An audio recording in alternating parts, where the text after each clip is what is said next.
Welcome to our YouTube channel light education. दोस्तों, maths की अगली क्लास में आज हम स्टडी करेंगे साधारण ब्याज की। तो जिन लोगों ने चैनल को सब्सक्राइब नहीं किया, जल्दी से सब्सक्राइब कीजिए और अपने दोस्तों में सेशन को शेयर करते रहिए। तो चलिए, साधारण ब्याज में हम आगे बढ़ते हैं। साधारण ब्याज निकालने का फॉर्मूला क्या होता है? साधारण ब्याज अगर हम निकालेंगे तो इसका फॉर्मूला क्या हो जाएगा? ये होगा मूलधन गुणा दर गुणा समय बटा 100। ये आपका फॉर्मूला होता है। मूलधन क्या होता है? जो मूलधन आपका होता है ये क्या होता है? इसको हम प्रिंसिपल भी लिख सकते हैं, इसको हम पी से भी डिनोट कर सकते हैं। ये वो राशि होती है जो किसी समय के लिए किसी एक निश्चित दर पे उधार दी जाती है। अगला दर क्या होता है? दर को हम आर से मतलब रेट से डिनोट करते हैं। ये दर क्या होता है कि जो राशि आपको दी गई है वो किस रेट पे दी गई है। अगला होता है समय। समय को हम टी से डिनोट करते हैं। ये समय क्या दिखाता है इसमें कि जो राशि दी गई है, जो मूलधन दिया गया है, वो कितने समय के लिए दिया गया है। तो अगर हम इसको इंग्लिश वर्ड के हिसाब से देखें तो इसका फॉर्मूला क्या हो जाता है? P into R into T divided by 100। साधारण ब्याज को हम क्या लिखते हैं? इसको लिखते हैं सिंपल इंटरेस्ट। सिंपल इंटरेस्ट क्या होता है? जो एक निश्चित मूलधन पर एक निश्चित दर से एक निश्चित समय में जो अमाउंट निकल के आएगा वो इसका ब्याज होगा। अब इस क्वेश्चन में मतलब किसी भी क्वेश्चन में हमको अगर यहाँ से मूलधन निकालने को आ जाता है, किसी क्वेश्चन में हमें मूलधन नहीं दिया, साधारण ब्याज दर और समय दिया है, तो यहाँ से मूलधन कैसे निकालेंगे? इसी पूरे फॉर्मूले को हम मॉडिफाई कर देंगे। हम क्या करेंगे? हमें निकालना है P, तो हम SI में इंटू कर देंगे 100 का, इसको लिख देंगे ऊपर यहाँ पर क्या बचा? R इंटू टी, इसको हम यहाँ लिख देंगे। इसी तरीके से अगर रेट निकालना है तो रेट का फॉर्मूला भी इसी तरीके से बन जाएगा SI into 100 divided by P into T.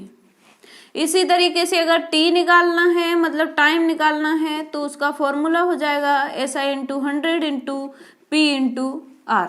ये आपका SI का फॉर्मूला निकल गया, ये प्रिंसिपल का मतलब मूलधन का, ये रेट का दर का फॉर्मूला आ गया, और ये टाइम का मतलब समय का आपके पास फॉर्मूला आ गया।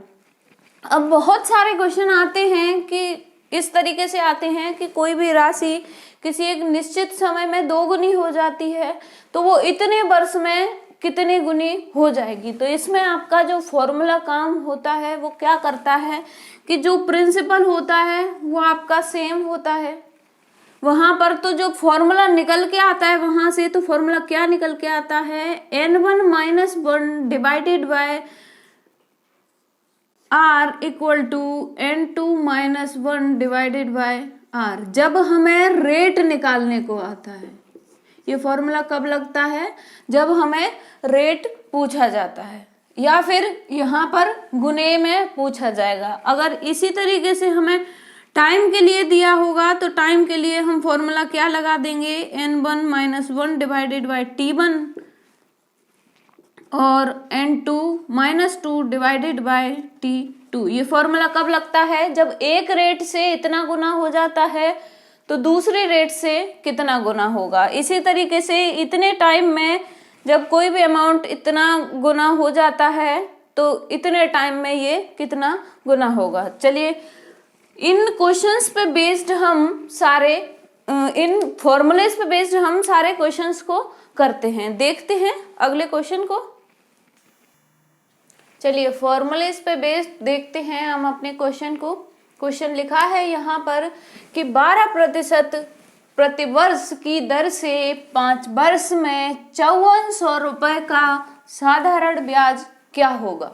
तो यहाँ पर ये 12% क्या दी हुई है इस क्वेश्चन में? 12% आपकी दी है दर मतलब रेट कितना दिया है?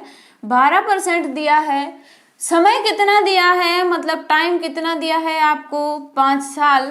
5 साल दिए हैं और यहाँ पर ये जो 5400 रुपए दिया है उसका हमें क्या निकालना है, साधारण ब्याज। तो वो वैल्यू क्या हो जाएगी, मूलधन मतलब प्रिंसिपल। तो यहाँ पर ये वैल्यू क्या आ गई आपकी 5400 रुपए। हमें क्या निकालना है, साधारण ब्याज। हमें निकालना है साधारण ब्याज। आपका साधारण ब्याज का फॉर्मूला क्या होता है, P into R into T divided by 100। अब जिन क्वेश्चंस में आपकी ये वैल्यू बहुत ही सिंपल दी हुई होती है उसको आप इस तरीके से भी सॉल्व कर सकते हैं। देखिए, प्रति वर्ष ब्याज कितना लग रहा है, 12% लग रहा है, और अगर 5 साल के लिए हम उसको कैलकुलेट करेंगे तो 12 इंटू 5 मतलब कितना हो जाएगा टोटल, यहाँ पर 60%। ये हो जाएगा आपका टोटल 5 साल के लिए यहाँ पर दर इसका। तो इसको हम इस तरीके से ना लिख के डायरेक्ट ऐसे कर सकते हैं, हम प्रिंसिपल का यहाँ से मूलधन का 60% की वैल्यू निकाल लेंगे तो वही हमारे पास क्या निकल के आएगा, ब्याज।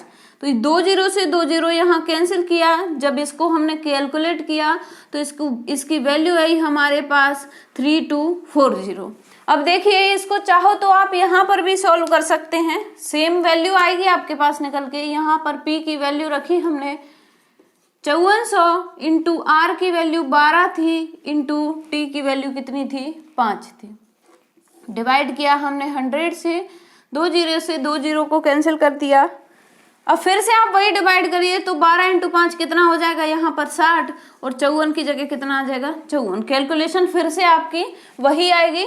तो आप ना इसको ज्यादा लंबा ना करके आप इसको डायरेक्ट शॉर्टकट यहीं से कर सकते हैं। यहाँ से इसकी दर कितनी हो जाएगी, 12 इंटू 5 60, और 60 का मल्टीप्लाई आप 60% का निकाल लेंगे। 5400 का 60% कितना आएगा, 3240। तो क्या हो जाएगा, वही आपका यहाँ से आंसर हो जाएगा। तो इस क्वेश्चन का आंसर होगा ऑप्शन नंबर डी। अगला क्वेश्चन दिया है, ये क्वेश्चन भी आपका बेस्ड है साधारण ब्याज पर। तो यहाँ पर मूलधन क्या दिया है, 7200 रुपए। चलिए देखते हैं, क्वेश्चन को पढ़ते हैं। 7200 रुपए पर 7 वर्ष में 14% प्रतिवर्ष की दर से साधारण ब्याज क्या होगा। तो यहाँ पर जो मूलधन दिया है वो कितना दिया है आपको, 7200 रुपए। समय कितना दिया है, 7 वर्ष, और यहाँ पर रेट कितनी दी है आपके पास, 14%। तो यहाँ से जो साधारण ब्याज निकल के आएगा, मतलब ऐसा ही आपका क्या निकल के आएगा, 7200 मतलब प्रिंसिपल गुणा यहाँ पर रेट लिखेंगे तो ये कितना हो जाएगा, 14/100 इंटू समय कितना हो जाएगा आपका 7 वर्ष। तो जब आप इसको सॉल्व करेंगे, इसमें आपको थोड़ी कैलकुलेशन पड़ेगी। जब आप इसको सॉल्व करके इसका आंसर लिख सकते हैं, इसको सॉल्व करने पर इसका आंसर आएगा यहाँ पर 1756, मतलब 7056 रुपए। ये क्या हो जाएगा इसका, सॉरी इसमें क्या पूछा है यहाँ पर, हाँ सॉरी, आंसर आएगा कितना आएगा आपका 7056 रुपए, जब ये प्रिंसिपल आपका 14% प्रतिवर्ष की दर से 7 वर्ष में कैलकुलेट किया गया है। चलिए, यहाँ पर क्वेश्चन दिया है कि 6800 रुपए की एक धनराशि पर 18 महीनों का साधारण ब्याज 2244 रुपए है, तो ब्याज की वार्षिक दर क्या है। यहाँ पर इस क्वेश्चन में हमें कैलकुलेट करना है दर। तो ये क्या हो जाएगा, 6800 रुपए आपका ये हो जाएगा मूलधन, और यहाँ पर ये 18 महीने क्या हो जाएगा आपका टाइम हो जाएगा, और ये क्या दिया है हमें, SI साधारण ब्याज दिया है यहाँ पर। तो R% मतलब हमें निकालना है, यहाँ पर दर निकालना है। तो R का फॉर्मूला क्या होता है, R का फॉर्मूला सिंपल सा है, ऊपर साधारण ब्याज इंटू 100 कर दीजिए, नीचे बाकी जो 2 बचे होते हैं प्रिंसिपल इंटू टाइम वो हमने लिख दिए। अब यहाँ पर साधारण ब्याज कितना दिया है, 2244 रुपए, इंटू कर दिया 100 का, नीचे प्रिंसिपल हमें कितना दिया है इस क्वेश्चन में 6800 रुपए, और समय कितना दिया है 18 महीने, समय कितना दिया है 18 महीने दिया है। अब इसको हम जब उसमें वर्षों में कन्वर्ट करेंगे तो हम इसमें क्या कर देंगे, 12 का डिवाइड कर देंगे। तो ये किस में आ जाएगा, 18/12, जो ये वैल्यू निकल के आएगी ये निकलेगी आपकी वर्षों में। तो यहाँ पर क्या करेंगे, ये समय लिखा 18 × 12 आया, यहाँ पर 12 को हम इधर ना लिख के इसको हम ऊपर भी मल्टीप्लाई में लिख सकते हैं यहाँ पर।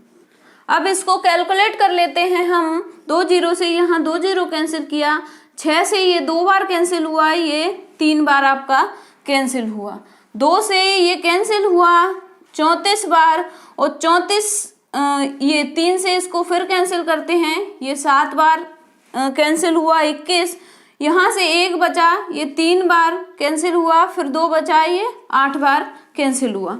34 से जब इसको कैंसिल करेंगे तो ये होगा आपका 22 बार, 34 दूनी 68, बाकी 6 बचा, फिर ये 68 2 बार फिर से कैंसिल हो गया। तो जो परसेंटेज में वैल्यू आएगी वो कितनी आएगी, आर की 22%। तो 6800 रुपए पर 18 महीनों में अगर 22% की दर से हम ब्याज कैलकुलेट करें तो कितना निकल के आएगा, 2244 रुपए। तो आपका इस क्वेश्चन का आंसर हो जाएगा ऑप्शन नंबर डी। चलिए देखते हैं अगले क्वेश्चन को। क्वेश्चन दिया है कि एक राशि पर 4 वर्ष में 6.25% प्रतिवर्ष की दर से 3200 रुपए का साधारण ब्याज प्राप्त किया गया, तो वह राशि रुपए में क्या होगी। अच्छा, यहाँ पर क्या हुआ, ये 4 वर्ष क्या दिया है, हमें टाइम दिया है, 6.25% क्या दिया है, ये रेट दिया है, और ये क्या दिया है, ये जो वैल्यू दी है वो बहुत सारे लोगों के लिए कंफ्यूजन हो जाता है। यहाँ पर ये तो हम पता कर लेते हैं कि वर्ष में जो दिया है वो हमें टाइम दिया है, और ये परसेंट में जो दिया है वो रेट दिया है, दर दिया है। अब ये जो राशि दी है, ये राशि हमें साधारण ब्याज की दी है या मूलधन दिया है यहाँ पर। तो इस राशि का पता करने के लिए हमें पूरा क्वेश्चन बहुत गौर से पढ़ना पड़ता है।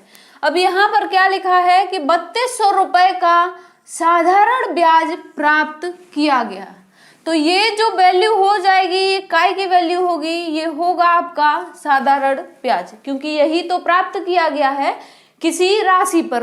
तो वो राशि क्या है, वो राशि हमें यहाँ पर निकालनी है। तो वो राशि क्या हो जाएगी, यहाँ पर वो राशि हो जाएगी मतलब प्रिंसिपल।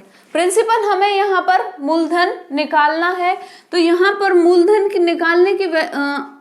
निकालने का फॉर्मूला क्या हो जाएगा, SI × 100 divided by R × T।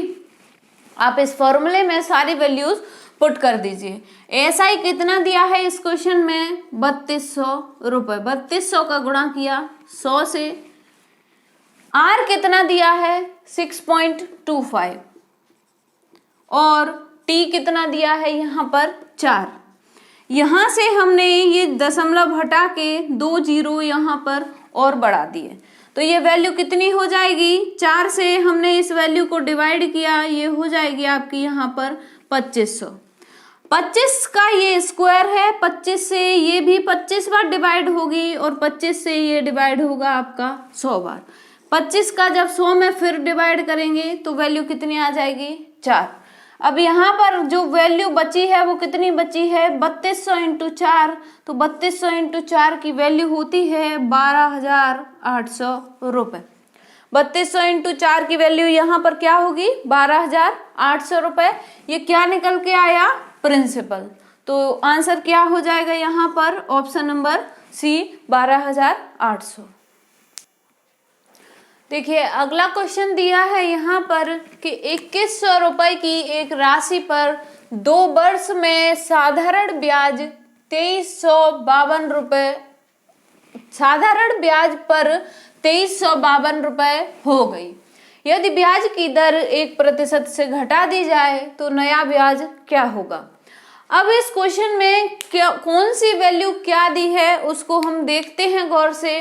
तो ये क्या दिया है, 2100 रुपए की राशि पर 2 वर्षों में साधारण ब्याज पर 2300 रुपए हो जाती है। मतलब ये जो वैल्यू दी है यहाँ पर इस तरीके से दिया होता है कि इतने रुपए की राशि पर किसी वर्ष में किसी रेट से ब्याज इतना हो जाता है, तो वो राशि क्या बनती है, वो राशि होती है आपकी प्रिंसिपल।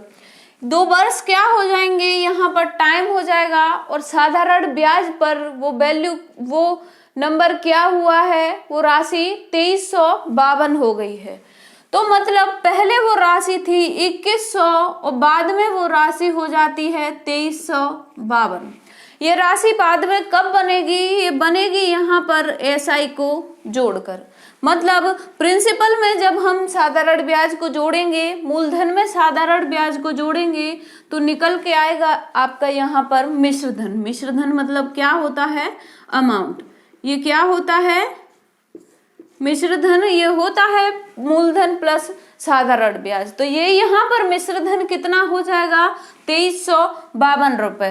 अब हमको सिंपल यहाँ से क्या वैल्यू निकालनी है, अगर सिंपल हमें एसआई की वैल्यू निकालनी है, तो एसआई की वैल्यू क्या हो जाएगी, ए, ये पी इधर जाएगा तो ये हो जाएगा ए माइनस पी।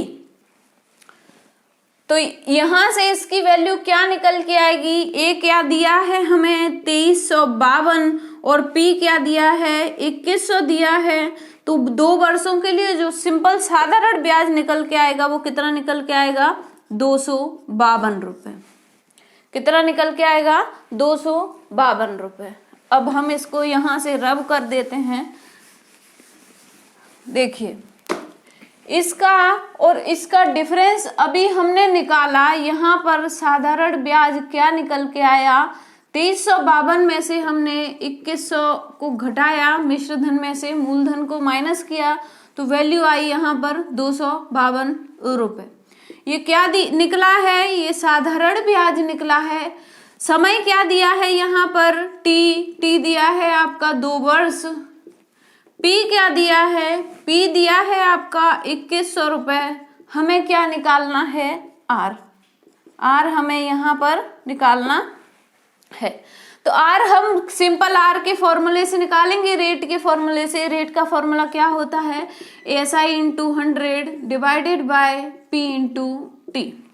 एसआई की निकालने की जरूरत नहीं थी, लेकिन एसआई हमको क्यों निकालना पड़ा, क्योंकि हमें रेट निकालनी थी। रेट निकालने के लिए यहाँ पर एसआई होना जरूरी है, साधारण ब्याज का होना जरूरी है। तो साधारण ब्याज यहाँ पर क्या निकल के आया, 252 इंटू कर दिया 100 से, पी कितना निकला था 2100 इंटू क्या कैसे किया हमने, टाइम से, मतलब 2 वर्ष यहाँ पर दिया है। यहाँ पे जब इसको कैलकुलेट करेंगे, इससे 2 जीरो से 2 जीरो को कैंसिल कर दिया, 2 से हमने इसको डिवाइड किया, ये डिवाइड हुआ आपका 2 से 2 डिवाइड हुआ 1 बार, 5 में ये डिवाइड हुआ आपका 2 बार, और ये डिवाइड हुआ 6 बार। 21 से जब आप इसको डिवाइड करेंगे ये जाएगा आपका 6 बार, तो आर की वैल्यू क्या निकल के आएगी, 6%। आर की वैल्यू क्या निकल के आ गई, 6%। अब क्वेश्चन में क्या दिया है कि यदि ब्याज की दर 1% से घटा दी जाती है तो नया ब्याज क्या होगा। अब इन्होंने यहाँ पर क्या किया है, जो रेट निकली थी हमारी, वो रेट कितनी निकली थी यहाँ पर 6%। इन्होंने क्या किया है, 1% रेट माइनस करके रेट कितनी ले ली है, रेट यहाँ पर ले ली है 5%। अब 5% से हमको रेट को कैलकुलेट करना है कितने वर्षों के लिए, 2 वर्ष के लिए। तो 2 वर्षों के लिए कम्युलेटिव रेट क्या हो जाएगी आपकी 10%। 10% किसका निकालना है, मूलधन का। तो यहाँ पर मूलधन ये दिया है 2100, इसका 10% जब निकालेंगे तो 2 जीरो से 2 जीरो कैंसिल करेंगे, सीधी सीधी वैल्यू आ जाएगी 210 रुपए। सीधी सीधी वैल्यू क्या निकल के आएगी, 210 रुपए, जब हमने रेट को 1% से घटा दिया है। चलिए देखते हैं अगले क्वेश्चन को। क्वेश्चन दिया है यहाँ कि किसी धनराशि का 5 वर्ष का साधारण ब्याज उसी राशि का 2/5 भाग है, तो ब्याज की वार्षिक दर क्या होगी। अब यहाँ पर हमें ये राशि भी नहीं दी है, यहाँ पर ये दिया है 5 वर्ष का टाइम दिया है, हमें ये समय दिया है, और ये जो 2/5 भाग दिया है। ये क्या दिया है हमें? साधारण ब्याज किस राशि का, जो राशि हमने ब्याज पर ली थी। तो ब्याज की दर क्या होगी? अब देखते हैं, लिखते हैं हम यहाँ पर कि वो धनराशि अगर हम P मानते हैं, वो धनराशि हमने क्या मानी? P मानी। टाइम क्या हो गया यहाँ पर? 5 वर्ष, मतलब 5 ईयर्स हमने यहाँ पर टाइम ले लिया। अब ये क्या निकला है? साधारण ब्याज किस राशि का दिया है? जो राशि हमने ब्याज पर ली है। तो वो राशि क्या ली थी ब्याज पर? P ली थी। तो उसका कितना दिया है हमें? P का 2/5 भाग, यही निकल के आएगा यहाँ पर साधारण ब्याज। तो R कितना हो जाएगा यहाँ पर? हमें वो निकालना है। तो R का फॉर्मूला जब हम लगाएंगे तो R का फॉर्मूला क्या हो जाएगा? SI into 100 divided by P into T। SI कितना निकल के आया है? P का 2/5। SI कितना निकल के आया है?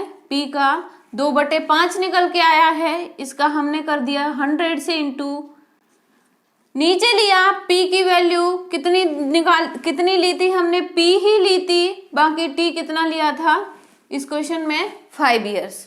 जब इसको कैंसिल करेंगे, P से P को यहाँ कैंसिल कर दिया, ये 5 इंटू 5 25 से 100 को 4 बार कैंसिल कर दिया, तो R की वैल्यू क्या निकल के आई? 8%।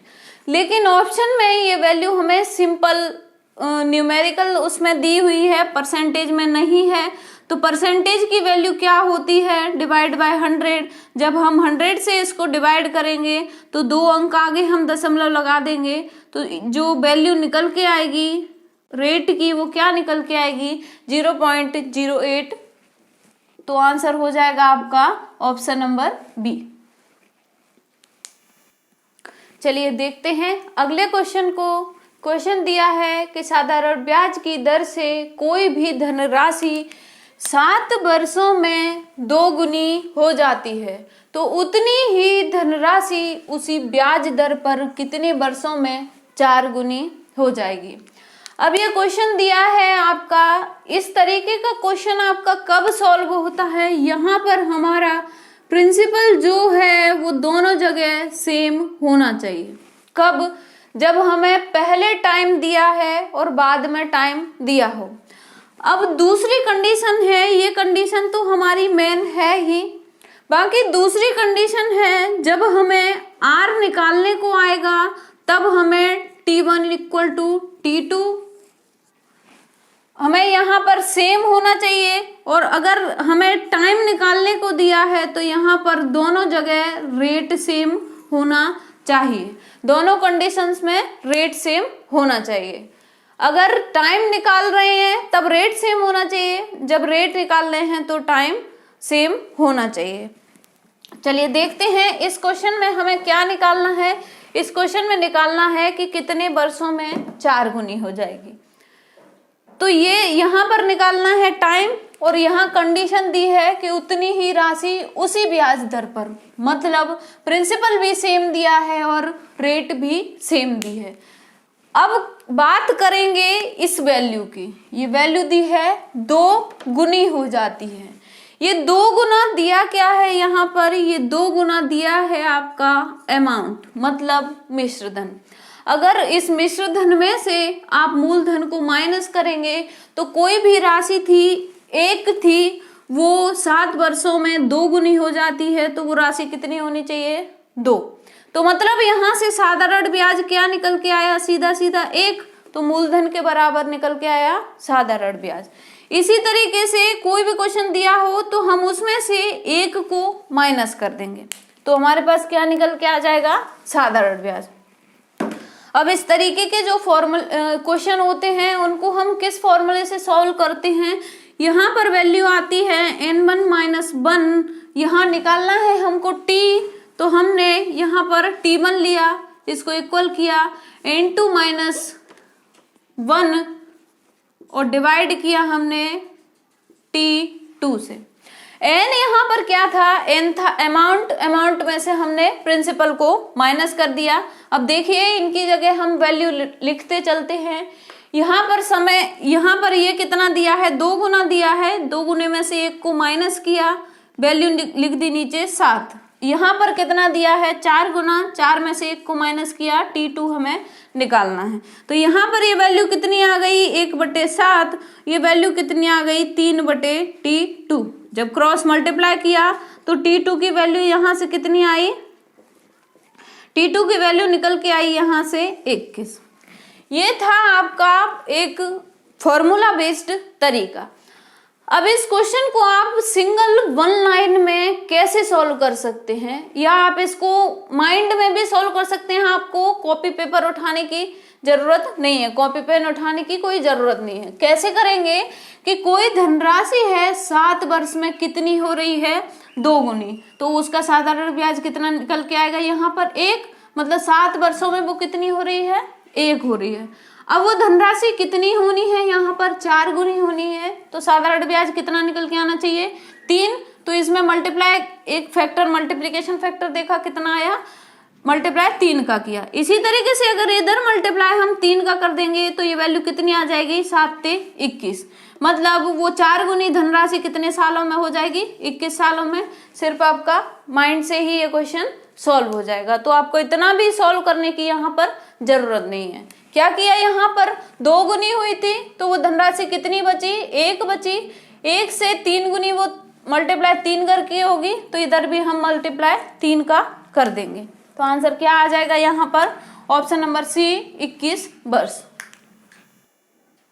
चलिए यहाँ पर दिया है अगला क्वेश्चन कि साधारण ब्याज की दर प्रतिशत में कितनी है जिस पर कोई धनराशि 50% में, 50 वर्षों में, यहाँ पर क्या आएगा, ये 50 वर्षों में स्वयं की तिगुनी हो जाएगी।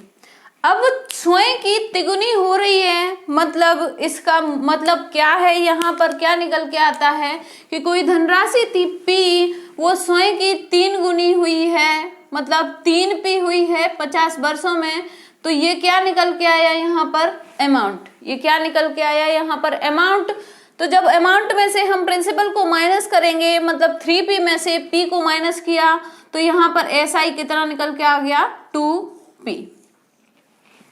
अब क्या क्वेश्चन को देखेंगे हम, SI मतलब क्या होता है, P into R into T divided by 100। P यहाँ पर क्या दिया है, SI यहाँ पर क्या निकल के आया है, 2P निकल के आया। P क्या दिया है यहाँ पर, मूलधन की वैल्यू हमने P ले ली। R कितना दिया है, R हमें निकालना है, यहाँ पर क्या निकालना है, दर कितनी है, तो दर हमें यहाँ पर निकालनी है, और समय कितना दिया है, 50 वर्ष। डिवाइडेड बाय कर दिया 100 से, तो ये P से P को कैंसिल कर दिया, 50 से 100 डिवाइड हुआ 2 बार, तो R/2 कितना आ गया, 2। तो यहाँ से जब क्रॉस मल्टीप्लाई करेंगे तो R की वैल्यू कितनी निकल के आ जाएगी, 4%। R की वैल्यू कितनी निकल के आ जाएगी, तो ये हो जाएगा आपका ऑप्शन नंबर बी इस क्वेश्चन का राइट आंसर। तो ये बेसिक फॉर्मूले पे बेस्ड आपके साधारण ब्याज के क्वेश्चन थे। अगली क्लास में हम आपके लिए थोड़े एडवांस टाइप के क्वेश्चन लेके आएंगे। तो अगर सेशन आपको पसंद आया हो तो चैनल को लाइक कीजिए, सब्सक्राइब कीजिए, और अपने दोस्तों में ज़्यादा से ज़्यादा इसकी लिंक आप शेयर कीजिए, जिससे ज़्यादा से ज़्यादा लोग इसका बेनिफिट ले सकें। Thank you.